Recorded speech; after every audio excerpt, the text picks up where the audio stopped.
C'est l'histoire d'une rencontre. Une rencontre entre un graffeur et une jeune troupe de théâtre. Une rencontre à l'arrêt de tram La Bruyère que le street artiste Guido Van Helten a immortalisé avec cette œuvre de 50 mètres de haut. On s'est rencontrés, notre groupe et l'artiste, à un spectacle où est-ce qu'on aidait des professionnels.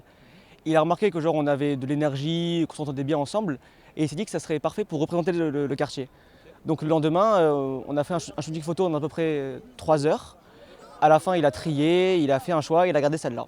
Et du coup, elle s'est retrouvée sur le mur. Connu pour réaliser des graphes monumentaux dans son pays natal, l'Australie et partout ailleurs dans le monde, Guido s'est laissé porter par cette rencontre. Des centaines de photos plus tard, il en sélectionne une, celle qui pour lui représente le mieux le quartier. Je suis très inspiré par Grenoble, par les couleurs des montagnes, le bleu, le vert. Il y a beaucoup de couleurs ici, et quand tu t'élèves un peu, tu peux les voir en arrière-plan.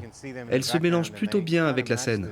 Donc cette œuvre représente vraiment les couleurs, le mouvement, et aussi l'aspect social du quartier, qui est juste formidable. Peinte à l'acrylique, l'œuvre est la plus grande jamais réalisée par le Street Art Fest Grenoble-Alpes. Il a donc fallu utiliser des moyens inédits.